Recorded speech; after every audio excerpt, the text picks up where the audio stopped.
Hello, 12th science student. Welcome to chemistry video. 12th સ્ટાન્ડર્ડનું આપણે વિદ્યુત રસાયણની ચર્ચા કરીએ છીએ. એમાં આજે ચર્ચા કરીશું ઇલેક્ટ્રોકેમિકલ સિરીઝના શોર્ટ ક્વેશ્ચન એક્ઝામ્પલનું રિવિઝન કરીશું. વિદ્યુત રાસાયણિક કોષ આપણે ડેનિયલ કોષથી શરૂ કરેલો, એના સાંકેતિક નિરૂપણ, કોષ પોટેન્શિયલ, પ્રમાણિત હાઇડ્રોજન ધ્રુવ, વ્યાખ્યાઓ જોયેલી, બધી એક્ઝામ્પલની ગણતરી કરેલી, એ બધાનું આપણે રિવિઝન કરીશું.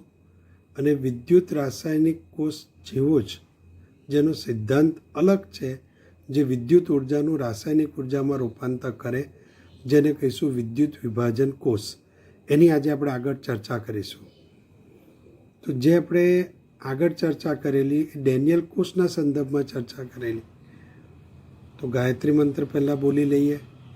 ઓમ ભૂર્ભુવસ્વઃ તત્સવિતુર્વરેણ્યમ ભર્ગો દેવસ્ય ધીમહિ ધિયો યો ન પ્રચોદયાત. જય નમઃ શિવાય. એક્ઝામ્પલ જે આપણે જોયા હતા એમાં રિવિઝન જોઈએ છે આપણે. તો કોષ પોટેન્શિયલની ગણતરી તમને પૂછે તો સાંકેતિક નિરૂપણ આપી દે, અને કોષ પોટેન્શિયલની ગણતરી પૂછે. સાંકેતિક નિરૂપણ અહીંયા આપ્યું છે Zn2+1 મોલર, Fe+2Fe 1 મોલર. કોઈ પણ એક્ઝામ્પલમાં ગણતરી કરતાં પહેલાં એનોડ કેથોડ નક્કી કરો. તો એનોડ કેથોડ માટે આપણે જોયું હતું ABC, Zn એનોડ, વચ્ચે બ્રિજ છે, Fe એ કેથોડ છે. પછી તમારે ખાસ દ્રાવણની સાંદ્રતા જોવાની. જો સાંદ્રતા 1 મોલર હોય તો પ્રમાણિત કોષ કહેવાય. પછી તમારે જોવાનું કે રિડક્શન પોટેન્શિયલ આપ્યા છે, રિડક્શનના સંદર્ભમાં લખ્યું હોય Zn+2Zn અને મૂલ્ય આપ્યું હોય -0.76, Fe+2Fe મૂલ્ય આપ્યું હોય -0.44. તો ગણતરી કરતાં પહેલાં 1 મોલર સાંદ્રતા જોવાની. કેટલાક વિદ્યાર્થી મિત્રોના ક્વેશ્ચન હતા સેલ અને E0 સેલમાં શું ડિફરન્સ છે. તો વિદ્યાર્થી મિત્રો, કોષના પોટેન્શિયલને દર્શાવવા માટે સેલ સંજ્ઞા નક્કી કરી છે. જ્યારે પ્રમાણિત કોષ હોય ત્યારે એને E0 સેલ કહેવાય. તો 11થમાં પણ પ્રમાણિત સ્થિતિ માટે આવતું હતું 1 મોલર સાંદ્રતા, 298 કેલ્વિન તાપમાન અને 1 બાર દબાણને પ્રમાણિત કોષ કહેવાય. તો જ્યારે વિદ્યુત રાસાયણિક કોષ આપ્યો હોય તો એવો જે કોષ છે એ કોષમાં આ 1 મોલર સાંદ્રતા છે. તો અહીંયા ઉપર 298 કેલ્વિન તાપમાન આવું પણ આપે. જો આ 298 કેલ્વિન તાપમાન હોય એની સાથે દબાણ 1 બાર આપેલું હોય તો પ્રમાણિત કોષ કહેવાય. પણ વાયુ પ્રક્રિયા હોય તો જ દબાણ અગત્યનું છે. જો 1 મોલર સાંદ્રતા જ એટલે આપણે ખાસ જોવાની. 1 મોલર સાંદ્રતા હોય તો ગણતરી માટે સૂત્ર લઈશું સેલ બરાબર, એટલે E0 સેલ બરાબર anode oxidation, cathode reduction minus anode reduction. આ સૂત્ર પરથી ગણતરી કરીશું. CBSEની બુકમાં આવું પણ આપ્યું છે E0R E0L, જમણી બાજુનો કોષ ઓછા ડાબી બાજુનો કોષ.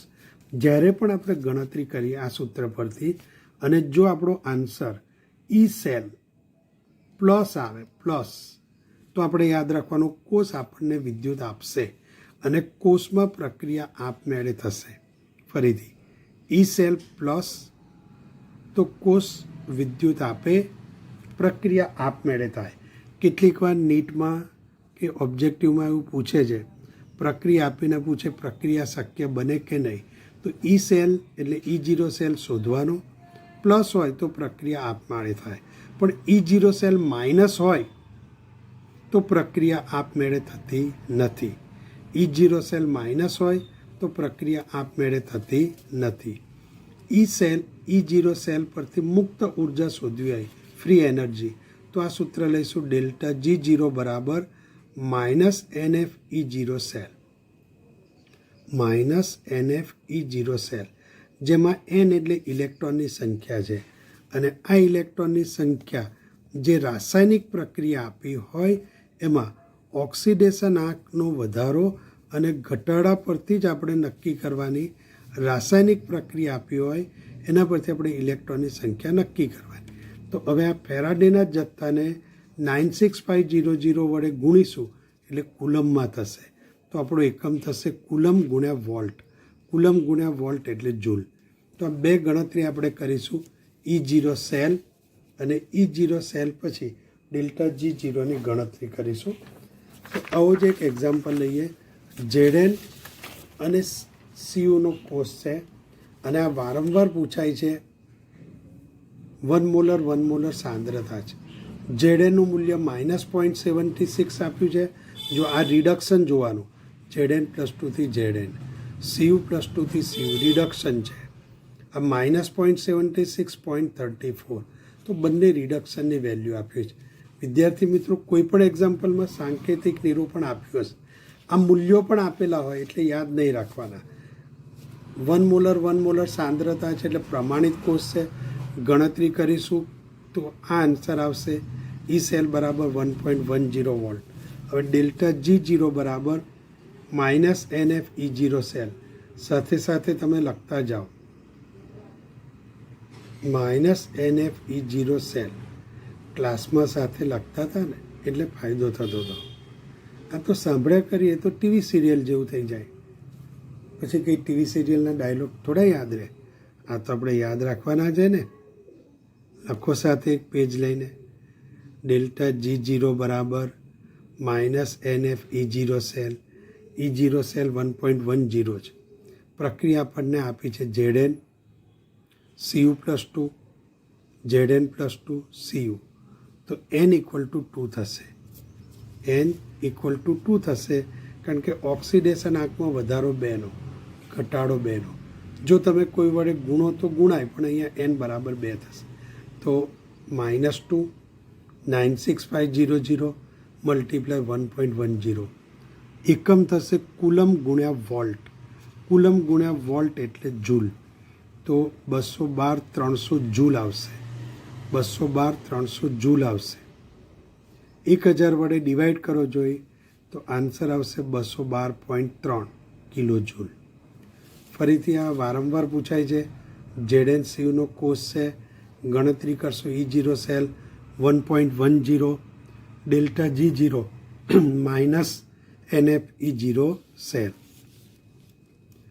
બીજું સાંકેતિક નિરૂપણ છે Fe+2 1 molar, Cu+2 Cu 1 molar.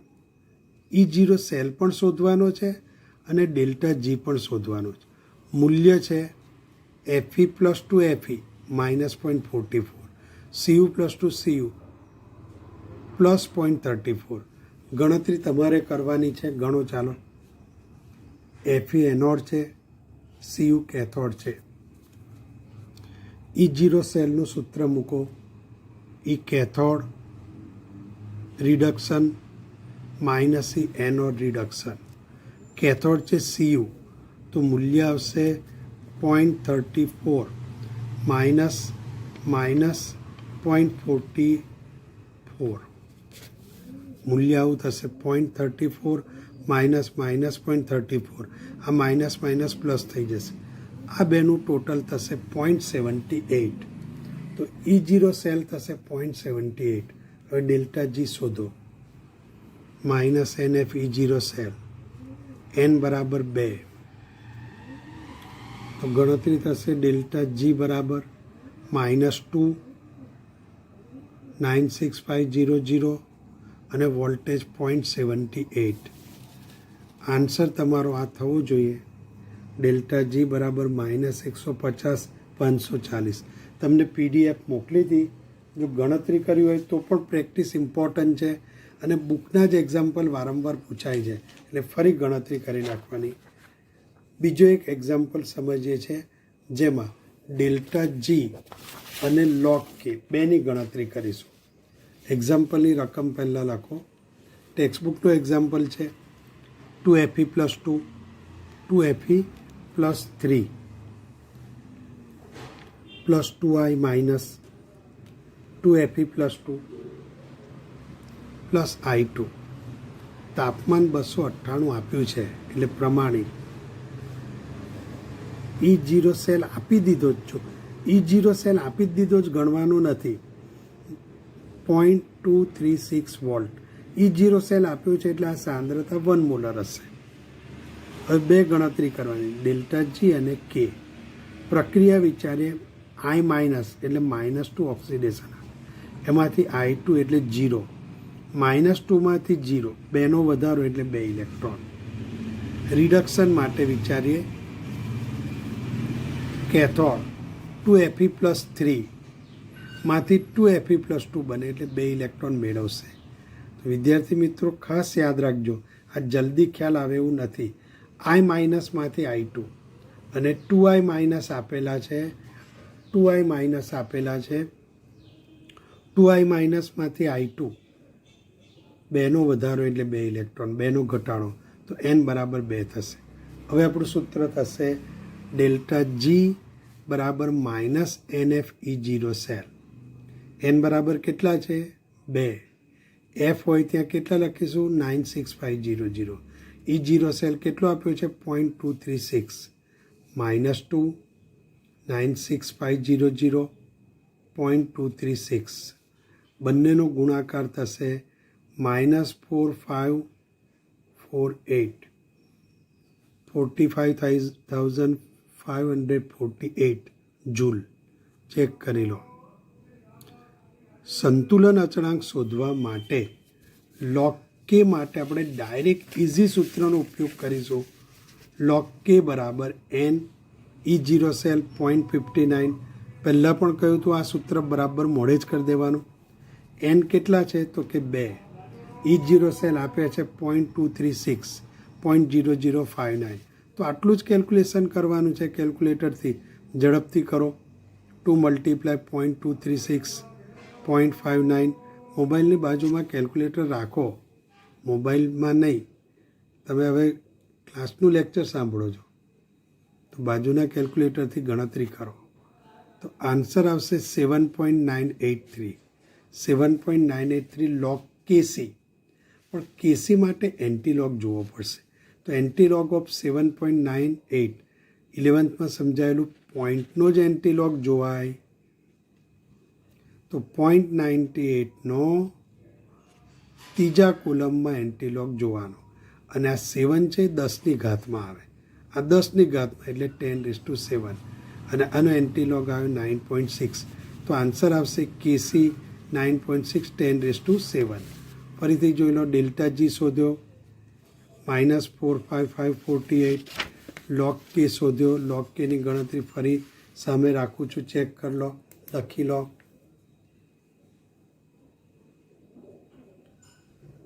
Screenshot નથી લેવાનો, લખવાનું છે. હા, ચલો હવે બીજો એક્ઝામ્પલ. સંતુલન અચળાંક શોધવાનું વારંવાર પૂછે છે. Zn Zn2 plus Zn Cu+2 Zn+2 Cu. Delta G અને K. E0 સેલ આપ્યો છે 1.10. ગણતરી કરો ડેલ્ટા G અને K.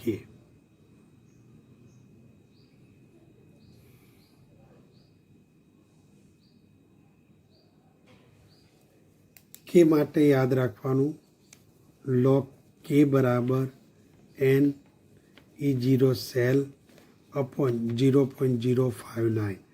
N બરાબર છે 2, N બરાબર છે 2, 1.10 અને 0.059. આટલું સાદુરૂપ આપશો 2 × 1.10 0.059 તો 37.20 થવા જોઈએ ZnCuમાં. તો સાનો એન્ટીલોગ જોશો? 0.20 અને 37 10ની ઘાતમાં. ફરી 0.20નો એન્ટીલોગ અને 37 10ની ઘાતમાં. તો હવે આપણે કેટલાક ક્વેશ્ચનોનું રિવિઝન લઈશું.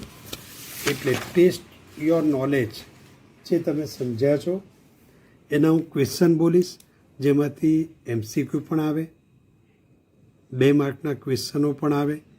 ફરી ક્વેશ્ચનના સંદર્ભમાં આપણે જેટલી ચર્ચા કરી છે એનું રિવિઝન કરીશું. વિદ્યાર્થી મિત્રો, રિવિઝન એ બહુ અગત્યનું છે. જે રીતે દિવાલ ચણતી વખતે સિમેન્ટ રેતીનો ઉપયોગ કરવામાં આવે, પછી એના પર પાણીનો છંટકાવ કરવામાં આવે તો જે સિમેન્ટ મજબૂતાઈ આપે છે, એ રીતે વાંચન કર્યા પછી, રીડિંગ કર્યા પછી રિવિઝન એને પરમેનન્ટ મેમરીમાં લઈ જાય છે. એટલે આપણે રિવિઝન સ્ટાર્ટ કરીએ છીએ એ પહેલાં આપણે એક નાની સ્ટોરી શેર કરીએ. દરેક વખતે એકાદ મોટિવેશનની વાત કરીશું. તો અત્યારની જે પરિસ્થિતિ છે એમાં એવા વિચારો આવે કે શું થશે આપણું, ક્યારે એક્ઝામ લેવાશે, કેવી રીતે આવી રીતે જ ભણવું પડશે, કેટલો કોરોના ફેલાશે. તો વિદ્યાર્થી મિત્રો, એક નાની સ્ટોરી જોઈએ. તમારા તે એક નાનું બાળક હતું, 7th સ્ટાન્ડર્ડમાં ભણતું, અને સ્કૂલમાંથી બહુ હોમવર્ક આપતા હતા. બહુ જ હોમવર્ક આપે, 2 વાર 3 વાર લખવાનું, બીજા દિવસે પાછું બતાવવાનું અને બરાબર પનિશમેન્ટ આપે. એટલે એકવાર સ્કૂલેથી આવીને બધું બહુ હોમવર્ક હતું એટલે થોડોક કંટાળી ગયો હતો. અને ઘરમાં પણ મમ્મી પપ્પા વચ્ચે મહાભારત થયા કરતું હતું. B.R. ચોપડાની સિરિયલ આવે એવું નહીં, પણ રિયલી એ બંને વચ્ચે થોડો મતભેદ થયા કરતો હતો. જાણે કે એકબીજાના દુશ્મન ના હોય. અને તમે આ કોરોનામાં જો ઘણા બધા ફેમિલી ઘરે રહીને ઝઘડા શરૂ કરે પ્રેમથી રહેવાના બદલે. તો અને મમ્મી પપ્પા ઝઘડે ગમતું નહોતું. તો એના દાદી ઉપરના 3જા માળે રહેતા હતા. દાદી અલગ રહેતા હતા કારણ કે મમ્મી પપ્પા સાથે એમને થોડી ટ્રસલ થતી હતી, એટલે ઉપર રહેતા હતા. તો એ નાનો બાળક સીધો દાદી પાસે ગયો. થોડો કંટાળેલો હતો, થોડી ભૂખ પણ લાગી હતી. દાદી પાસે જઈ અને દાદી એના ફેવરાઇટ હતા. આપણે ફેવરાઇટ વ્યક્તિ પાસે જઈને કમ્પ્લેન શરૂ કરી દઈએ છીએ. તો દાદી પાસે જઈને એને કમ્પ્લેન શરૂ કરી દીધી, દાદી આજે તો બહુ હોમવર્ક આપ્યું, એટલું બધું આ પેલા મેડમે બહુ હોમવર્ક આપ્યું, કાલે લખીને જવાનું છે, ના લખીને જઈએ તો ક્લાસની બહાર ઊભા રાખે છે. સ્કૂલની બધી કમ્પ્લેન કરવા માંડ્યો. ઘરે પણ મમ્મી પપ્પા હું આવું તો કંઈ ને કંઈ એ લોકોના ઝઘડા ચાલતા હોય. મને ભૂખ લાગી છે પણ એ લોકો ઝઘડતા હોય. દાદી કે બેટા મને ખ્યાલ આવી ગયો, તને ભૂખ લાગી છે અને તને કેક બહુ ભાવે છે, તો લાવ તારા માટે કેક બનાવીએ. એટલે દાદીએ કેક બનાવવાનું શરૂ કર્યું. દાદી કેક બનાવે છે પણ પેલો દીકરો એટલો કંટાળેલો કે એના અલગ અલગ ડાયલોગો બધા ચાલુ જ રહે છે. દાદી કેક બનાવતા બનાવતા સાંભળતા જાય છે. પછી થોડી વાર એને પૂછે, દીકરા બહુ ભૂખ લાગી છે? તો કે હા દાદી, અને તમે કેક બનાવો છો એની સ્મેલથી તો ભૂખ વધારે લાગી છે. તો કે તને ચાલ હું આપું છું કંઈક. તો એમને એક બાઉલમાં લોટ આપ્યો અને કે તું ખા ચમચી મૂકી. તો દાદી લોટ ખવાતો હશે? તો બીજા નાના બાઉલમાં એમને બટર આપ્યું. તો કે આ તો ખવાતું હશે? વિદ્યાર્થી મિત્રો સાથે જે ક્વેશ્ચનો છે એ વાંચતા રહો અને વિચારવાના છે. તો કે આ તો કંઈ ખવાતું હશે? આ ના ખવાય. તો બીજા એક બાઉલમાં તોડીને આપ્યા. તો કે આ તો કંઈ ખવાતું હશે? તો દાદી હવે હસવા માંડ્યા કે જો તને હું અલગ અલગ બધું આપું છું તો તું ખાઈ શકે છે? લોટ છે, એગ્સ છે, બટર છે, ઓઇલ છે, ખાઈ શકે છે? તો કે ના જ ખવાય ને, આ બધું અલગ અલગ થોડું ખવાય. તો કે તને દાદી પર વિશ્વાસ છે કે આ બધું ભેગું કરે તો દાદી આરામથી કેક બનાવી શકે? તો કે દાદી તો બનાવી જ શકે છે ને, હું તો દાદીની કેક ખાઉં જ છું ને. તો કે એવું જ તારે બરાબર સમજવાનું છે કે ભગવાનનો એક પ્લાન હોય છે. જે તને મુશ્કેલી પડે છે એ એક ભગવાનનો પ્લાન છે. માનો કે અત્યારે કોરોનાથી સમગ્ર વિશ્વ જેની સામે ફાઇટ કરી રહ્યું છે, ન્યુયોર્કમાં જે બધું જે વ્યક્તિ જાન ગુમાવી રહ્યા છે, એ રીતે આપણા બોમ્બે, અમદાવાદ પણ શરૂઆત થઈ ગઈ. પણ યુરોપ કન્ટ્રી અને USA એની ઇફેક્ટ વધારે છે. તો દાદી કહે છે કે ભગવાનનો કોઈ પ્લાન હોય છે. દીકરાને કહે છે કે તને જે અત્યારે તકલીફ પડે છે એની પાછળ ભગવાનનો પ્લાન છે. ભગવાનને તો આખી દુનિયા ચલાવવાની અને બધાનો ખ્યાલ રાખવાનો. એટલે એ જે પ્લાન કરે છે, પણ એ પ્લાન પરથી કંઈક નવી વસ્તુ શોધાશે અને જે સમગ્ર વિશ્વ માટે ઉપયોગી બનશે. જેવો તને સાથે ક્વેશ્ચન લખતા રહેજો. જેવો તને દાદી પર વિશ્વાસ છે કે દાદી આ બધું ભેગું કરશે તો નવીન વસ્તુ બનાવશે અને જે મને ઉપયોગી બનશે. એવું જ દીકરા ગોડનો એક પ્લાન છે કે જે પ્લાન કોઈક નવી વસ્તુના સર્જન માટેનો છે. તો આને આપણે પોઝિટિવ રીતે લેવાનું. તમને જે આ પરિસ્થિતિમાં મૂક્યા છે એ તમારા ઘડતરનું એક સ્ટેપ છે કે આવી પરિસ્થિતિમાં પણ તમે તમારો આત્મવિશ્વાસ ટકાવી રાખો, પોઝિટિવ રહો તમે અને તમારું ડ્રીમ ચોરાવા દેવાનું નહીં. જો સ્વપ્નો ચોરવાવાળા ઘણા બધા આવે, ઘણા બધા તમારા કાકા મામા રિલેટિવ એમ કહેશે, એલા સાયન્સ લીધું અને આ નીટ તો તું જાણતો નહીં લા, આપણા ફેમિલીમાં કોણ ડૉક્ટર થયું છે લા, ખોટું સાયન્સ લીધું છે. પાછા તમારા પપ્પા મમ્મીને સલાહ આલે કે જોજો યાર આને કંઈ, અને પાછું આ બધામાં તો શું થશે.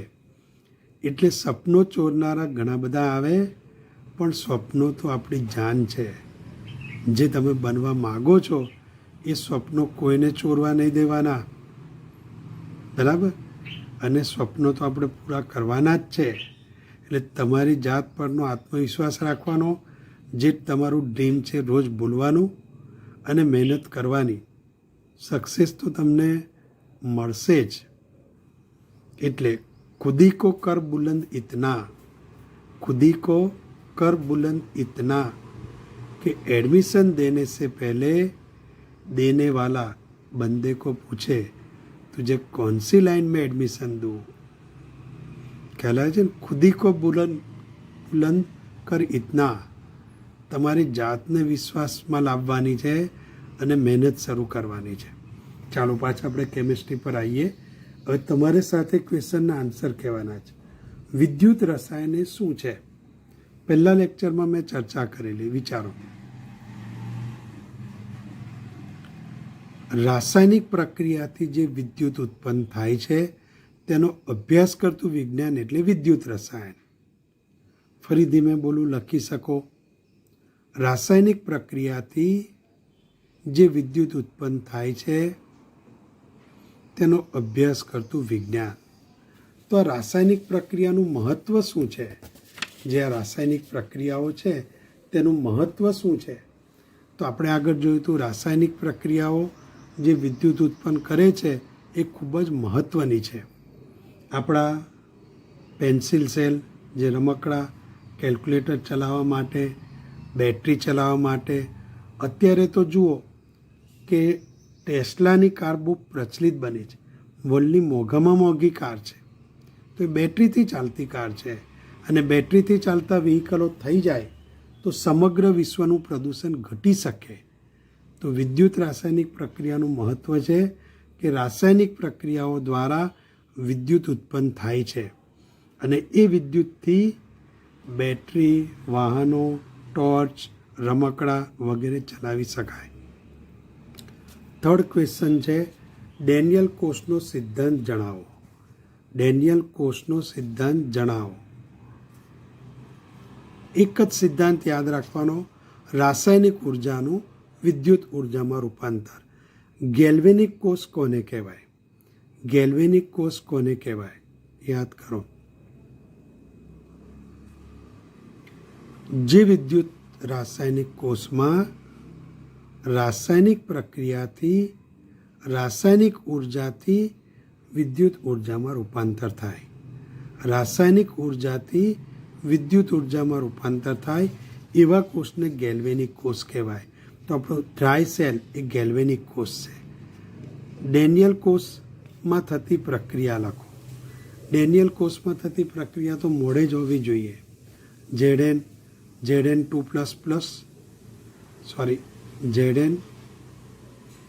વત્તા Cu+2, Zn+2 + Cu. વિદ્યાર્થી મિત્રો, ડેનિયલ કોષમાં થતી પ્રક્રિયા 2 માર્કમાં પૂછે છે બોર્ડમાં. તો એનોડની પ્રક્રિયા લખવાની. Zn gives Zn +2 electron.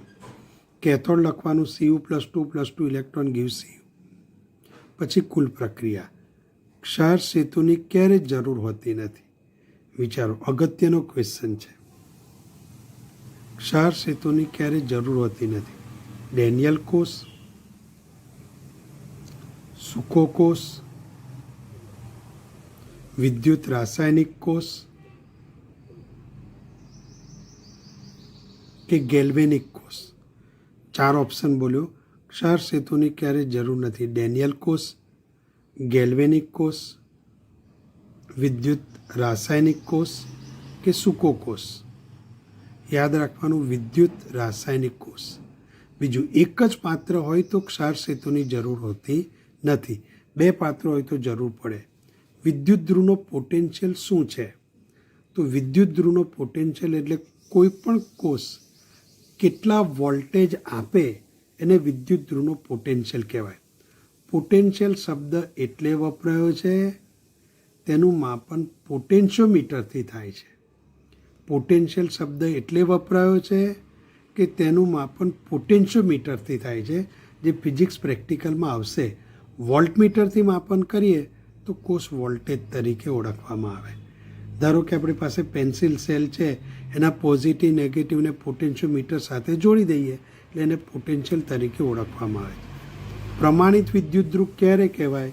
તો પ્રમાણિત વિદ્યુત ધ્રુવમાં જ્યારે રચના કરવા માટે જે પાત્ર લઈએ છે એમાં 1 મોલર સાંદ્રતા હોય અને આ રીતે શુદ્ધ ધાતુ મૂકેલી હોય, તાપમાન 298 કેલ્વિન હોય અને 1 બાર દબાણ હોય, તો આ પ્રમાણિત વિદ્યુત ધ્રુવ થયો. શુદ્ધ ધાતુ ધારો કે Fe, દ્રાવણની સાંદ્રતા 1 મોલર, 298 કેલ્વિન, તાપમાન 1 બાર દબાણ, તો એને પ્રમાણિત વિદ્યુત ધ્રુવ કહેવાય. અને 2 પ્રમાણિત વિદ્યુત ધ્રુવને જોડીએ તો પ્રમાણિત વિદ્યુત રાસાયણિક કોષ બને. હવે એક બીજું ઓબ્જેક્ટિવ વિચારીએ. ઈ સેલ, E0 સેલ શું છે અને ક્યારે ઈ સેલ 0 થાય તો ક્યારે E0 સેલ 0 થાય? તો ઈ સેલ, વિદ્યાર્થી મિત્રો યાદ રાખવાનું, બિન પ્રમાણિત કોષનો વોલ્ટેજ છે. જ્યારે સાંકેતિક નિરૂપણ આપેલું હોય, 1 મોલર સાંદ્રતા ના હોય તો એના વોલ્ટેજને ઈ સેલ કહેવાય. 298 સિવાયનું તાપમાન આપ્યું હોય કે 1 મોલર સાંદ્રતા ના હોય તો પ્રમાણિત કોષ હોય એને E0 સેલ તરીકે ઓળખવામાં આવે. ઈ સેલ ક્યારે 0 થાય? તો રાસાયણિક સંતુલન હોય તો ઈ સેલ 0. યાદ રાખજો, રાસાયણિક સંતુલન હોય તો ઈ સેલ 0. અને જો સાંદ્રતા કોષ હોય ત્યારે ઈ સેલ 0. ફરીથી, સાંદ્રતા કોષ આપેલો હોય તો ઈ સેલ 0 લખજો. અને રાસાયણિક સંતુલન સ્થપાયેલું હોય તો ઈ સેલ 0. રાસાયણિક સંતુલન હોય તો ઈ સેલ 0. સાંદ્રતા કોષ હોય તો E0 સેલ 0. પાછું આ સાંદ્રતા કોષ શું આવ્યું? તો જ્યારે આપણે 2 પાત્ર લઈએ છીએ એમાં જો અહીંયા આપણે Znની પ્લેટ લઈએ, એવું આ બીજી બાજુનું જે પાત્ર લઈએ એમાં પણ આપણે Znની પ્લેટ લઈએ. વિદ્યાર્થી મિત્રો, બંને બાજુ સમાન પ્લેટ છે, પણ અહીંયા દાખલા તરીકે 0.6 મોલર સાંદ્રતા છે તો આ તરફ સાંદ્રતા 0.2 મોલર. એટલે કે એનોડ અને કેથોડ સમાન ધાતુના બનેલા, તેના સંપર્કની સાંદ્રતા જુદી જુદી, વચ્ચે ક્ષાર સેતુની ગોઠવણ તો કરેલી હોય, તો આવા કોષને સાંદ્રતા કોષ કહેવાય. ફરીથી, એનોડ કેથોડ એક જ ધાતુના, તેના સંપર્કની સાંદ્રતા જુદી જુદી, એવા કોષને સાંદ્રતા કોષ કહેવાય. અને સાંદ્રતા કોષ માટે E0 સેલ સૂત્ર મૂકીએ કે E cathode minus E anode. તો કેથોડ તરીકે પણ Zn છે અને એનોડ તરીકે પણ Zn છે અને બંનેનું મૂલ્ય છે -0.76. તો ગણતરી વિચારીએ, -0.76 માઇનસ -0.76, તો આ માઇનસ માઇનસ પ્લસ થશે અને આગળ 0.76 છે એટલે 0 0 થશે. આવું કોઈ પણ કોષ માટે જો અહીંયા Ag અને Ag લીધો હોત, અહીંયા Ag AgNO3, Ag AgNO3, તો તો એવા કોષને સાંદ્રતા કોષ કહેવાય. તો સાંદ્રતા કોષ એ બિન પ્રમાણિત છે. તો નનસ સમીકરણ પ્રમાણે ઈ સેલ બરાબર સીધું માઇનસ લખીશું, E0 સેલ નહીં લખીએ, 0.059 divided by n log C1/C2 આ સૂત્રનો ઉપયોગ કરીશું. સાંદ્રતા કોષ માટે ફરીથી એનોડ કેથોડ સમાન ધાતુના, તેના સંપર્કના દ્રાવણની સાંદ્રતા જુદી જુદી, એવા કોષને સાંદ્રતા કોષ કહીશું. હંમેશા E0 સેલ 0 આવશે. ગણતરી માટે ઈ સેલ બરાબર -0.059 divided by n log C1/C2. બીજા ક્વેશ્ચન જોઈએ. ક્ષાર સેતુ એ કયું કાર્ય કરે છે? ક્ષાર સેતુનું મુખ્ય કાર્ય શું છે? તો ક્ષાર સેતુ 2 માર્કમાં પૂછાય છે. ક્ષાર સેતુનું મુખ્ય કાર્ય શું છે? 3 વાક્ય બોલું છું. ક્ષાર સેતુ પાત્ર A અને પાત્ર B ને જોડી રાખે છે. પાત્ર A અને B ને જોડી રાખે છે. ક્ષાર સેતુ બંને પાત્રો વચ્ચે આયનોના વહનનો માર્ગ પૂરો પાડે છે. બંને પાત્રો વચ્ચે અહીંયાથી SO4-2 વહન પામે છે. આ Zn+2 વહન પામતો નથી. ક્ષાર સેતુ આયનોના વહનનો માર્ગ પૂરો પાડે છે અને વિદ્યુત તટસ્થતા જાળવી રાખે છે. 3 વાક્ય ફરીથી. ક્ષાર સેતુ 2 પાત્રને જોડી પૂર્ણ કોષ બનાવે છે. આયનોના વહનનો માર્ગ પૂરો પાડે છે, વિદ્યુત તટસ્થતા જાળવે છે. ફરીથી 2 કોષને જોડી પૂર્ણ કોષ બનાવે છે. આયનોના વહનનો માર્ગ પૂરો પાડે છે, વિદ્યુત તટસ્થતા જાળવી રાખે છે. પ્રમાણિત હાઇડ્રોજન ધ્રુવ પણ 2 માર્કમાં જ પૂછાય. તેના વોલ્ટેજ જણાવો. તો પ્રમાણિત હાઇડ્રોજન ધ્રુવ એનોડ તરીકે પણ વર્તે, કેથોડ તરીકે પણ વર્તે. તેના વોલ્ટેજ 0. ધારો કે તમને પૂછે પ્રમાણિત હાઇડ્રોજન ધ્રુવની પ્રક્રિયા, તો આ એક ખાસ યાદ રાખવાની, H2H++1 ઇલેક્ટ્રોન આ એનોડની. કેથોડ પર આ જ રીતે H++1 electron gives H2. Anode અને કેથોડ બંને એક જ પ્રક્રિયા. ફરીથી 2 માર્કનો ક્વેશ્ચન બોલું. પ્રમાણિત હાઇડ્રોજન ધ્રુવની પ્રક્રિયા લખી વોલ્ટેજ જણાવો. તો જો પ્રમાણિત હાઇડ્રોજન ધ્રુવ એનોડ તરીકે વર્તે, એનોડ તરીકે, તો H2 H++1 ઇલેક્ટ્રોન. અને જો પ્રમાણિત હાઇડ્રોજન ધ્રુવ કેથોડ તરીકે વર્તે તો H++1 ઇલેક્ટ્રોન ગીવ્સ H2. બંને ગુણ ધરાવે છે છતાં વોલ્ટેજ 0. પ્રમાણિત હાઇડ્રોજન ધ્રુવ ક્યાં ઉપયોગમાં લેવાય? તો અન્ય ધાતુનો ઓક્સિડેશન કે રિડક્શન પોટેન્શિયલ શોધવા માટે પ્રમાણિત હાઇડ્રોજન ધ્રુવ ઉપયોગમાં લેવાય. પ્રમાણિત હાઇડ્રોજન ધ્રુવ સંદર્ભ ધ્રુવ તરીકે પણ ઉપયોગમાં લેવાય. અન્ય કોષનો ઓક્સિડેશન કે રિડક્શન પોટેન્શિયલ શોધવા માટે પ્રમાણિત હાઇડ્રોજન ધ્રુવ ઉપયોગ